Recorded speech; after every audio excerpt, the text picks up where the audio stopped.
नमस्कार, आप देख रहे हैं 4 टीवी और आपके साथ मैं हूं प्रियंका सिंह। हमारे इस खास बुलेटिन में आप सभी का एक बार फिर से बेहद स्वागत है। बुलेटिन का आगाज सबसे अहम खबर के साथ करेंगे।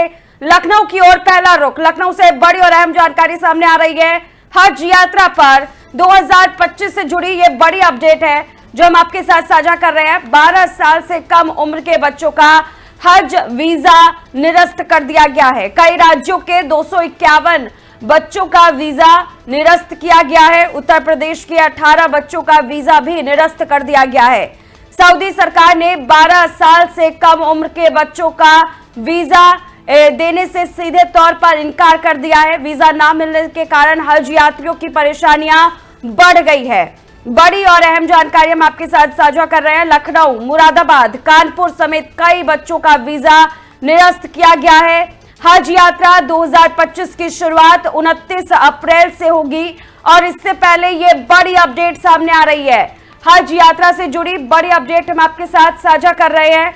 आपको बताते हुए चले 251 बच्चों का वीजा अभी तक निरस्त किया जा चुका है।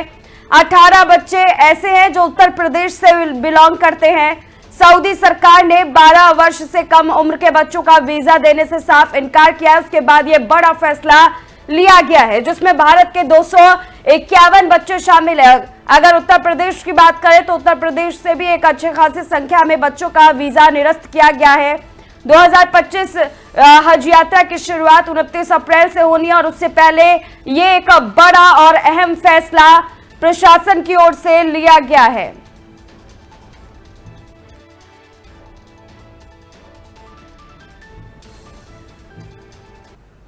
तो हरियाणा के यमुनानगर में प्रधानमंत्री नरेंद्र मोदी ने Deenbandhu Chhoturam thermal power plant की नई 800 मेगावाट क्षमता वाली थर्मल पावर यूनिट की आधारशिला रखी। यह आधुनिक थर्मल पावर यूनिट राज्य की ऊर्जा जरूरतों को पूरा करने में अहम भूमिका निभाएगी।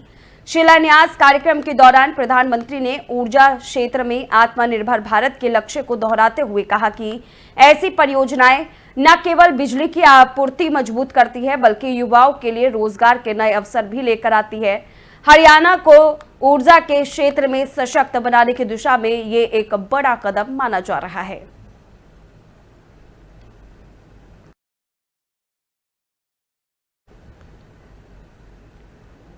और हरियाणा के यमुनानगर से एक और अहम जानकारी सामने आ रही है। खुद प्रधानमंत्री नरेंद्र मोदी ने यहां Deenbandhu Chhoturam thermal power plant की नई 800 मेगावाट की यूनिट की आधारशिला रखी। इस मौके पर उन्होंने डॉक्टर भीमराव अंबेडकर की 135वीं जयंती पर देशवासियों को शुभकामनाएं भी दी। प्रधानमंत्री नरेंद्र मोदी ने कहा कि बाबा साहब का विजन और उनकी प्रेरणा आज हमें विकसित भारत की दिशा में आगे बढ़ने का मार्ग दिखा रही है। उन्होंने यमुनानगर को भारत के औद्योगिक नक्शे का एक अहम हिस्सा बताया और कहा कि ये शहर प्लाईवुड, पीतल और स्टील जैसी इंडस्ट्रीज के जरिए देश की अर्थव्यवस्था को मजबूती दे रहा है। प्रधानमंत्री के इस दौरे को विकास और सांस्कृतिक गौरव दोनों से जोड़कर देखा जा रहा है। जहां एक ओर नए पावर प्रोजेक्ट की शुरुआत हुई तो वहीं दूसरी ओर अंबेडकर जयंती को यादगार बनाने वाला एक बड़ा संदेश भी देश को मिला। आज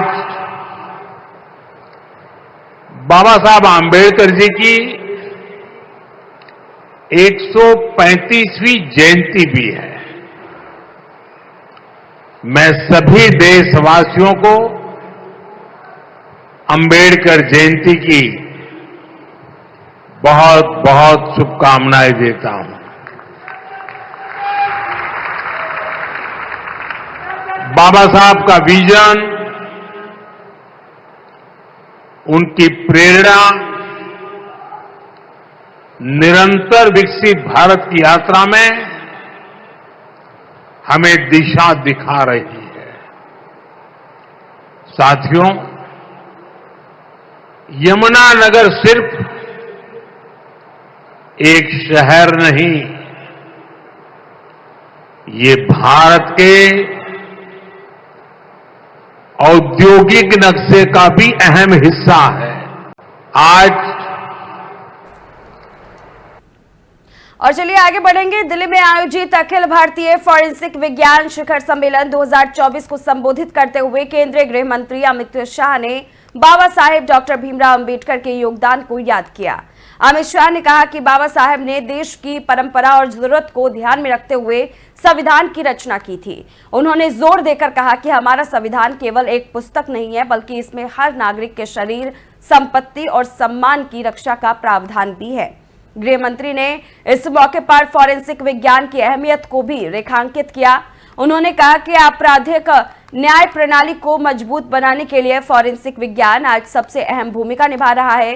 गृह मंत्री का यह बयान न सिर्फ संविधान की ताकत को दर्शाता है, बल्कि ये भी साफ करता है कि टेक्नोलॉजी और कानून का गठजोड़ ही न्याय व्यवस्था को भविष्य में और मजबूत बनाएगा। सभी महानुभावों का आज के कार्यक्रम में मैं स्वागत करता हूं। सबसे पहले मैं डॉक्टर जे.एम. व्यास को बहुत बहुत बधाई देता हूं कि उन्होंने एक ऐसे दिन पर इस सेमिनार का आयोजन किया है जिस दिन एक महामानव का जन्मदिन है। डॉक्टर बाबा साहेब अम्बेडकर जी ने हमारे संविधान को आखिरी स्वरूप देने का काम किया। हजारों घंटों की हर इश्यू पर विशद चर्चा को एक प्रकार से एक पुस्तक के 4 कोने में लाना, ये भगीरथ कार्य था। सभी महानुभावों का चलिए अब रुख करेंगे राजस्थान की ओर, जहां के जोधपुर से केंद्रीय मंत्री गजेंद्र सिंह शेखावत ने डॉक्टर बी.आर. अम्बेडकर की 135वीं जयंती पर श्रद्धा और सम्मान के साथ उनको नमन किया। इस मौके पर उन्होंने कहा कि आज भारत संविधान की शक्ति के आधार पर निरंतर प्रगति करता हुआ एक विकसित भारत बनने की दिशा में आगे बढ़ रहा है। गजेंद्र सिंह शेखावत ने डॉक्टर अम्बेडकर के योगदान को याद करते हुए कहा कि बाबा साहब ने समाज में समरसता का प्रवाहक बने, शिक्षा की महत्ता को स्थापित किया और भारत को एक जीवित संविधान प्रदान किया। उन्होंने बीजेपी के सभी कार्यकर्ताओं की ओर से डॉक्टर अंबेडकर को श्रद्धापूर्वक नमन करते हुए उनके मार्गदर्शन को आगे बढ़ाने की प्रतिबद्धता जताई। भारत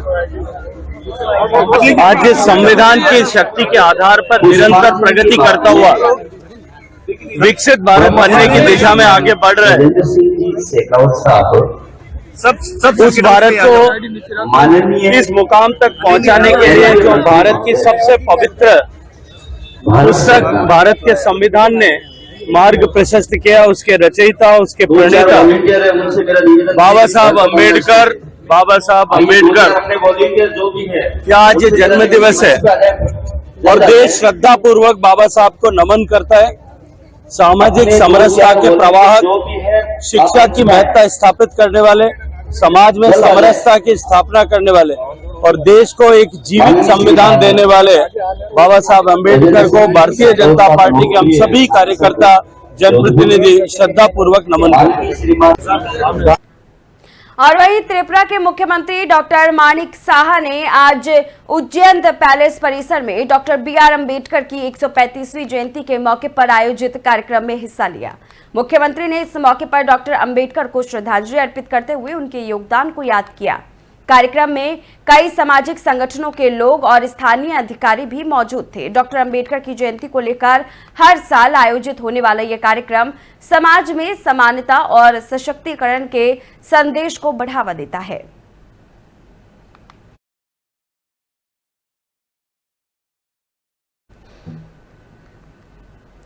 और बड़ी खबर दिल्ली से सामने आ रही है। वक्फ कानून पर जमीयत उलमाए हिंद की बड़ी बैठक हुई है। बड़ी और अहम जानकारी हम आपके साथ साझा कर रहे हैं। दिल्ली से बड़ी अपडेट, वक्फ कानून पर जमीयत उलमाए हिंद की बड़ी और अहम बैठक हुई है। वक्फ कानून को लेकर बुद्धिजीवियों संग अहम बैठक की गई है। मौलाना महमूद मदनी बैठक में मौजूद रहे। आपको बताते हुए चले कि सरकार तक संदेश पहुंचाने की रणनीति को लेकर के चर्चा की गई है। रविवार को शांतिपूर्ण प्रदर्शन किया गया था और इसकी अपील भी की गई थी। शहर में समर्थकों से यहां पर बताया जा रहा है कि पूरे देश भर में समर्थकों से समर्थन देने की अपील की गई है। बड़ी और अहम जानकारी हम आपके साथ साझा कर रहे हैं।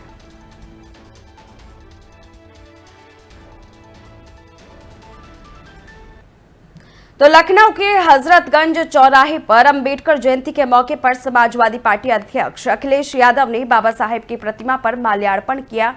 इस मौके पर उन्होंने संविधान, सामाजिक न्याय और वर्तमान राजनीतिक माहौल को लेकर बड़ा बयान दिया। अखिलेश यादव ने कहा कि संविधान ही देश की संजीवनी है और यही हमारे अधिकारों का सबसे बड़ा रक्षक है। उन्होंने याद दिलाया कि बचपन से ही बाबा साहेब ने भेदभाव और सामाजिक बुराइयों को झेला, लेकिन उन्होंने कभी हार नहीं मानी और देश को एक ऐसा संविधान दिया जो सबको बराबरी का हक देता है। उन्होंने आरोप लगाया कि आज देश में संविधान को कमजोर किया जा रहा है और बाबा साहेब के विचारों का अपमान हो रहा है।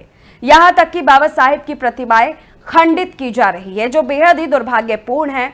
अखिलेश ने कहा कि अब वक्त है पीडीए यानी पिछड़े, दलित और अल्पसंख्यकों की एकजुटता से नकारात्मक ताकतों को जवाब देने का।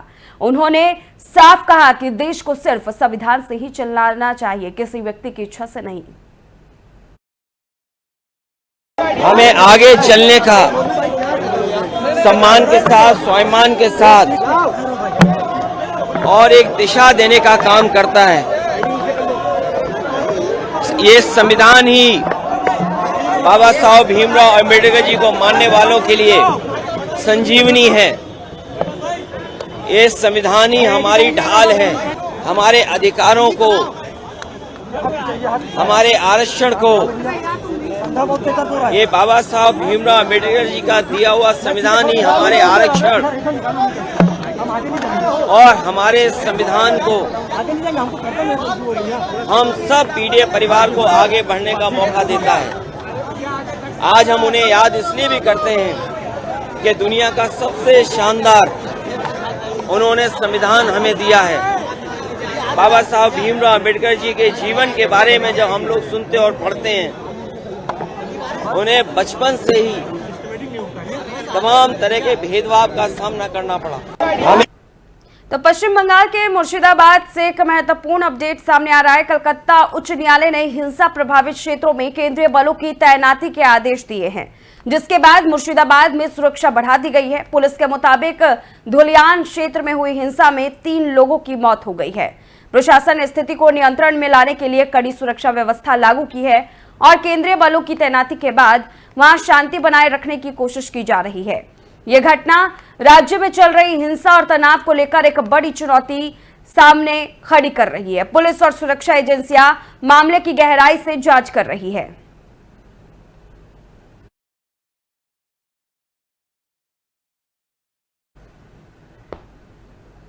और एक बड़ी जानकारी कोलकाता से सामने आ रही है। मुर्शिदाबाद विस्फोटों और गोलीबारी पर एनआईए की जांच की मांग की गई है। बड़ी जानकारी हम आपके साथ साझा कर रहे हैं।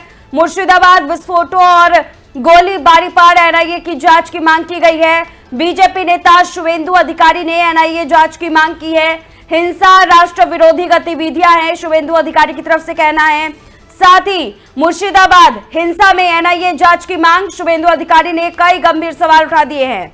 हिंदू अल्पसंख्यक समुदाय पर हमलों की घटनाएं लगातार बढ़ रही हैं। शुवेंदु अधिकारी ने एनआईए से जांच की अपील भी की है।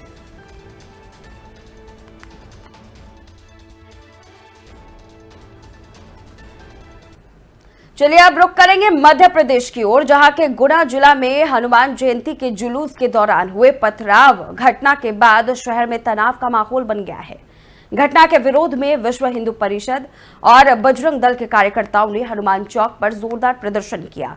प्रदर्शन के दौरान जब भीड़ बेकाबू होने लगी तो मौके पर मौजूद पुलिस ने प्रदर्शनकारियों को काबू में करने के लिए लाठीचार्ज किया।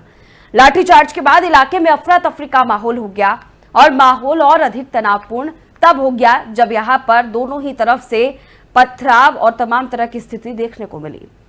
विरोध कर रहे संगठनों का कहना है कि धार्मिक आयोजन के दौरान इस तरह की हिंसा बर्दाश्त नहीं की जाएगी और दोषियों पर कड़ी कार्रवाई होनी चाहिए। वहीं पुलिस प्रशासन हालात को नियंत्रण में करने की बात कर रहा है। गुना में अब सुरक्षा व्यवस्था और अधिक कड़ी कर दी गई है और प्रशासन हालात पर लगातार नजर बनाए हुए है।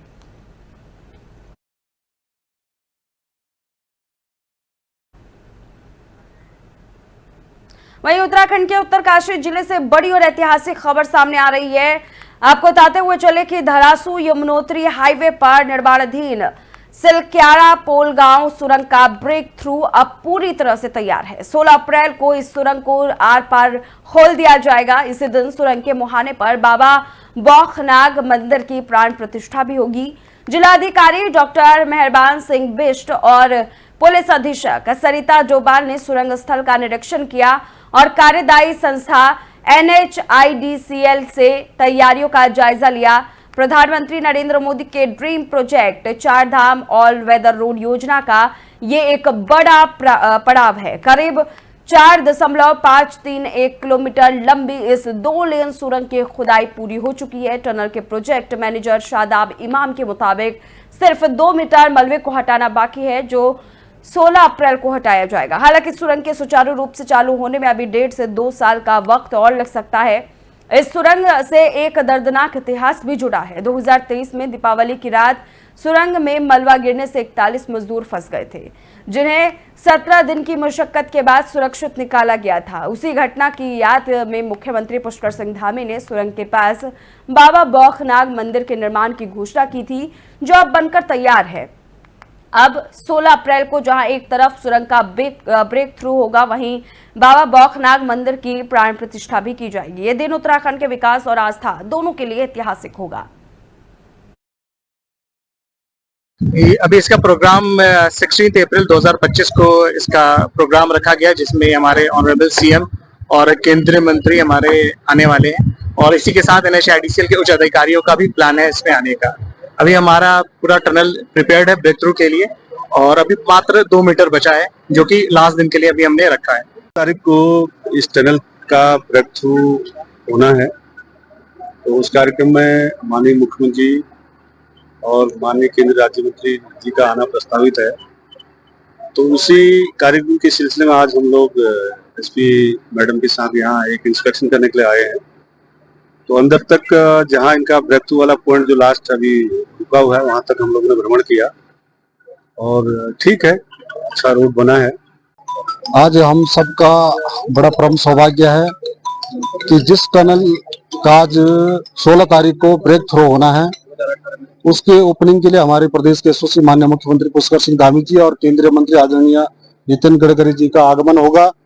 और ये टनल एक ऐतिहासिक टनल है, जिसका विश्व में एक अलग नाम है। आपने विगत वर्ष आपने देखा होगा, यहाँ पर ये टनल हादसा में 41 मजदूर जहाँ हमारे अंदर फंस गए थे, और ऐसे प्रसिद्ध बाबा बौखनाग देवता के आशीर्वाद से वो मजदूर सभी सकुशल बाहर निकले और आज हमारी टनल भी बनकर तैयार हो गई। तो मध्य प्रदेश के मुख्यमंत्री मोहन यादव ने आज बाबा साहेब डॉक्टर भीमराव अंबेडकर की 135वीं जयंती के मौके पर उनके जन्म स्थान महू पहुंचकर उन्हें पुष्पांजलि अर्पित की। महू, जो कि बाबा साहेब की जन्मस्थली है, वहां हर साल अंबेडकर जयंती पर बड़े पैमाने पर आयोजित कई सारे कार्यक्रम होते हैं। इसी कड़ी में मुख्यमंत्री मोहन यादव ने बाबा साहेब को श्रद्धा सुमन अर्पित किए और उनके विचारों को स्मरण करते हुए उन्हें सच्ची श्रद्धांजलि अर्पित की। मुख्यमंत्री ने कहा कि बाबा साहेब ने जो संविधान देश को दिया, वो भी आज हमारे लोकतंत्र की सबसे बड़ी ताकत है। उनके विचार आज भी समाज को दिशा देने का काम कर रहे हैं।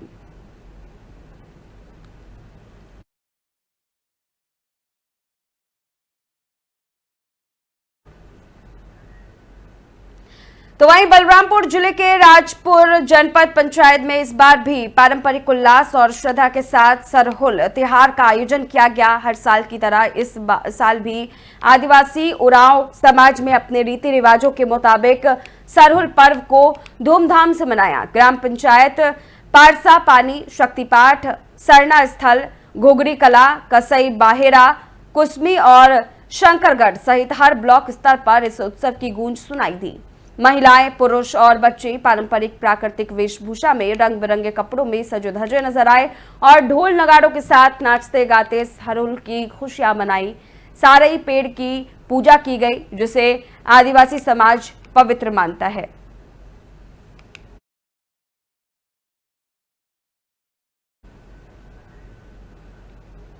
और वहीं ऋषिकेश की ओर रुख करेंगे। उत्तराखंड के ऋषिकेश विधानसभा में नेपाली फार्म चौराहे पर प्रस्तावित सौंदर्यकरण पार्क अब विवादों में घिर गया है। कांग्रेस पार्टी और मूल निवास भू कानून समिति के कार्यकर्ताओं ने इस पार्क के निर्माण के खिलाफ सांकेतिक धरना दिया। धरना स्थल पर कांग्रेस नेता जयेंद्र रामोला और समिति के संयोजक मोहित डिमरी ने साफ तौर पर सरकार पर निशाना साधते हुए कहा कि जब नेपाली फार्म तिराहे पर न शौचालय है, न पीने का पानी और न ही बैठने की कोई व्यवस्था, तो वहां लाखों की लागत से पार्क बनाना आम जनता की जरूरतों का मजाक उड़ाना है। विरोध प्रदर्शन में बताया गया कि इस जगह पर हर दिन सैकड़ों तीर्थयात्री घंटों बसों का इंतजार करते हैं, जिनमें महिलाएं और बुजुर्गों की तादाद भी खूब होती है।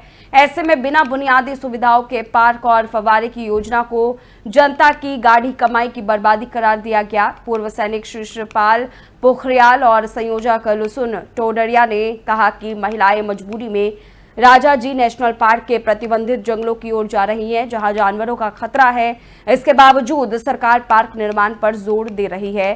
धरने में ये भी मांग उठी कि इस काम में संलिप्त सभी लोगों की जांच हो और MDDA द्वारा की गई टेंडर प्रक्रिया को तुरंत रद्द किया जाए। अभी मैं नेपाली फॉर्म में मौजूद हूं और यहां पर 1 करोड़ 35 लाख रुपए की लागत से पार्क का निर्माण होना है। इस जगह का सौंदर्यीकरण होना है और आप देख सकते हैं मेरे चारों ओर बड़ी संख्या में यहाँ पर यात्री हैं। यहाँ से यात्री देहरादून, ऋषिकेश, हरिद्वार, दिल्ली के लिए बस में सवार होकर निकलते हैं और इस जगह पर एक पार्क ऐसा बनाया जा रहा है जिस पर अनावश्यक रूप से 1 करोड़ 35 लाख रुपए की धनराशि खर्च की जा रही है। यहाँ पर शौचालय का निर्माण होना चाहिए था, लेकिन शौचालय नहीं बन रहा है। अभी मैं नेपाली फॉर्म में मौजूद हूँ और यहाँ पर 1 करोड़ 35 लाख रुपए की लागत से पार्क का निर्माण होना है। इस जगह का सौंदर्यीकरण होना है और आप देख सकते हैं मेरे चारों ओर बड़ी संख्या में यहाँ पर यात्री हैं। यहाँ से यात्री देहरादून, ऋषिकेश, हरिद्वार, दिल्ली के लिए बस में सवार होकर निकलते हैं और इस जगह पर एक पार्क ऐसा बनाया जा रहा है जिस पर अनावश्यक रूप से 1 करोड़ 35 लाख रुपए की धनराशि खर्च की जा रही है। यहाँ पर शौचालय का निर्माण होना चाहिए था, लेकिन शौचालय नहीं बन रहा है।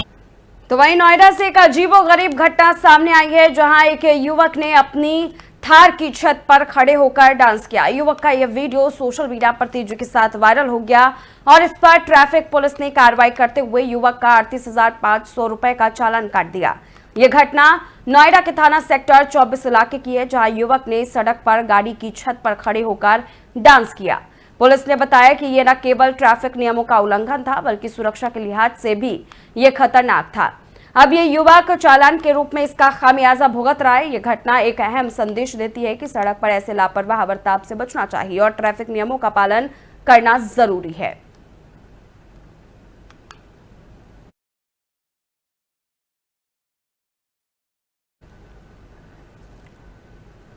चलिए रुक करेंगे बदायूं की ओर। बदायूं में उसावा के पूर्व चेयरमैन धीरेन्द्र गुप्ता का एक विवादित बयान इन दिनों सोशल मीडिया पर जमकर के वायरल हो रहा है। व्यापारियों के एक कार्यक्रम में बोलते हुए उन्होंने कुछ ऐसा कह दिया जिससे माहौल गर्मा गया। धीरेन्द्र गुप्ता ने कहा कि अगर कोई नगर पंचायत का कर्मचारी दुकान का ज्यादा किराया मांगे तो जूता भिगो करके रखना। इस बयान का वीडियो अब सोशल मीडिया पर तेजी के साथ वायरल हो रहा है और इसे लेकर तरह तरह की प्रतिक्रियाएं सामने आ रही है। बयानबाजी के बाद मामला चर्चा का विषय बन चुका है।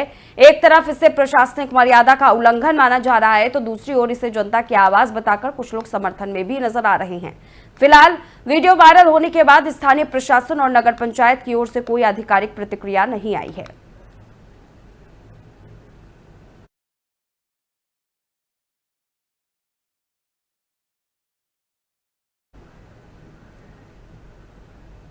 और वहीं एटा के मेडिकल कॉलेज पर उस वक्त हाई वोल्टेज ड्रामा देखने को मिला जब एक महिला ने गांव के ही युवक पर पीछा करने और मारपीट करने का आरोप लगाया। महिला का कहना है कि आरोपी युवक रोडवेज बस स्टैंड से उसका पीछा करता हुआ मेडिकल कॉलेज तक पहुंचा और वहां मारपीट शुरू कर दी। मेडिकल कॉलेज पर तैनात सुरक्षा कर्मियों ने बीच बचाव कर युवक को काबू में किया और तुरंत पुलिस को सूचना दी। सूचना मिलते ही मौके पर पहुंची 100 नंबर डायल पुलिस ने आरोपी युवक को हिरासत में ले लिया। पीड़ित महिला का आरोप है कि युवक नशे में धुत था और जबरदस्ती उसे बाइक पर बैठाने की कोशिश कर रहा था। जानकारी के मुताबिक आरोपी युवक रिश्ते में महिला का देवर लगता है और महिला हाथरस से लौटकर अपने बच्चों के साथ ससुराल नगला हेमंत जा रही थी। पूरा मामला कोतवाली नगर क्षेत्र के डाक बंगालिया स्थित मेडिकल कॉलेज का है।